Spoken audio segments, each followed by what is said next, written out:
Right now, as you listen to this, there's probably a small part of your brain wondering about your phone. Maybe it's been a few minutes since you last checked it. Maybe you're fighting the urge to glance at it right now. Don't worry, you're not weak, and you're definitely not alone. You're experiencing something that has quietly rewired the brains of billions of people in just 2 decades. Welcome to the age of digital addiction, where your pocket computer has become more compelling than food, and checking it has become as automatic as breathing. But here's the fascinating part. This isn't an accident. It's the result of some of the most sophisticated psychological manipulation in human history, designed by teams of neuroscientists and behavioral experts. Today, we're going to explore exactly what's happening in your brain when you can't put your phone down, and why understanding this might be the first step toward taking back control. Let's start with some numbers that might surprise you. The average American checks their smartphone 144 times per day. That's roughly every 7.5 minutes during waking hours. Think about that for a moment. You're interrupting whatever you're doing more than twice every 15 minutes to look at a small screen. But it gets more interesting. 89% of people check their phones within 10 minutes of waking up, and 87% check them within an hour of going to sleep. For many of us, our phones are literally the first and last thing we interact with each day. More than half of Americans openly admit they're addicted to their phones. This isn't just a personal quirk or a generational thing. We're witnessing a fundamental change in human behavior that's happening faster than our brains can adapt. And to understand why, we need to look at what's actually happening inside your head. Your brain has a delicate balance system for managing pleasure and motivation. Think of it like a perfectly calibrated seesaw. On one side sits dopamine, often called the feel-good chemical, though that's not quite accurate. Dopamine isn't actually about feeling good. It's about wanting more. It's your brain's way of saying, pay attention, this might be important.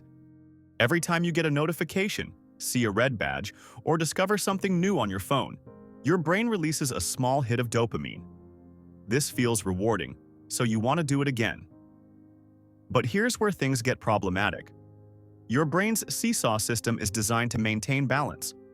When you constantly flood your system with these small dopamine hits, through endless scrolling, constant notifications, and digital novelty, your brain responds by trying to restore equilibrium. It starts producing less dopamine naturally, or it slows down dopamine transmission. The result? You find yourself in what researchers call a dopamine deficit state. In this state, normal activities feel less rewarding, less interesting, less engaging. You need more stimulation to feel normal, so you reach for your phone more often. It's a cycle that feeds on itself, and it's remarkably similar to what happens with substance addiction. But there's another layer to this story, and it's borrowed directly from casinos and gambling. Psychologists call it the Vegas effect. And yes, the comparison to gambling is intentional. The most addictive reward schedule isn't getting something every time you try, or even getting something at regular intervals. It's what researchers call variable ratio reinforcement, getting rewards at unpredictable times. This is why slot machines are so compelling, and it's exactly how your phone works. When you check your phone, you never know what you'll find. Maybe there's an interesting message, maybe a funny video, maybe nothing at all. This uncertainty triggers the same psychological mechanisms that keep people pulling slot machine levers for hours. Your brain releases dopamine not when you find something interesting, but in anticipation of possibly finding something interesting. The cruel irony? Variable ratio reinforcement creates behavior that's extremely resistant to extinction. Even when the rewards stop coming, you'll keep checking for a very long time before you give up. Your phone has essentially turned you into a very sophisticated lab rat, pressing a lever in hopes of getting an unpredictable treat. Now, you might think this is all just an unfortunate side effect of useful technology. But the reality is more unsettling. It's entirely intentional.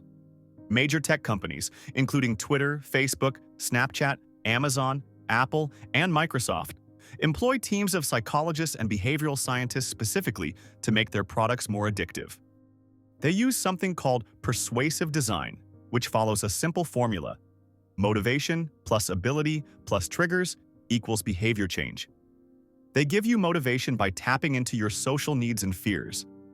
They maximize your ability by making everything as easy as possible. One tap, one swipe, automatic loading.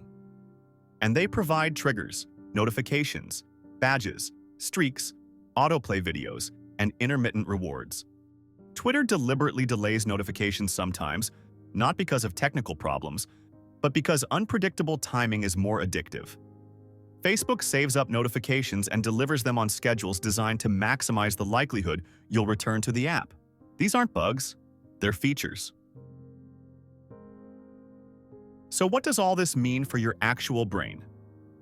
Recent research from 2024 shows that excessive digital engagement is literally changing how our minds work. Studies using brain imaging reveal disrupted cognitive control networks, the parts of your brain responsible for focus, decision-making, and impulse control.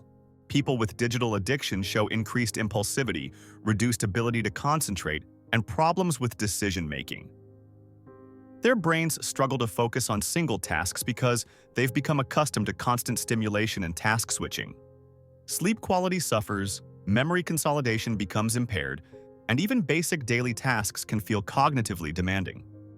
Perhaps most concerning, these changes are happening fastest in young people, whose brains are still developing. We're conducting a massive, uncontrolled experiment on human cognition, and we're only beginning to understand the long-term consequences. The term brain rot, Oxford's Word of the Year for 2024, captures something real. The sense that constant digital stimulation is degrading our capacity for deep thought, sustained attention, and meaningful reflection. But here's the encouraging news. Your brain is remarkably adaptable. Just as it can be rewired by digital addiction, it can also recover from it. Studies show that even short breaks from social media and phone use can reset your dopamine pathways and restore psychological well-being. Research involving young people found that just a 3-day break from social media improved self-esteem and reduced body shame. A 2-week digital detox, where participants limited social media to 30 minutes per day, resulted in greater life satisfaction, reduced stress, and better sleep. The key insight is that your phone addiction isn't a failure of willpower. It's the result of sophisticated psychological manipulation designed by some of the smartest people in the world. Understanding this can be liberating. You're not weak. You're responding exactly as your brain was designed to respond to these stimuli. As we stand at this crossroads in human history, we face a profound question. What kind of minds do we want to have? Do we want brains that crave constant stimulation, that struggle with sustained attention, that fragment our experience into endless scrollable moments? Or do we want minds capable of deep focus, meaningful reflection, and genuine connection? The choice isn't between technology and no technology. It's between being conscious consumers of digital experiences and being unconscious products of digital manipulation. Your brain is incredibly powerful, but it needs your conscious participation to resist the pull of the dopamine slot machine in your pocket. The next time you feel that familiar urge to check your phone, pause for just a moment. Remember, that feeling isn't you. It's a precisely engineered response to sophisticated psychological triggers. And in that moment of recognition, you've already begun to reclaim your mental freedom. Your attention is your most precious resource. Choose carefully where you spend it.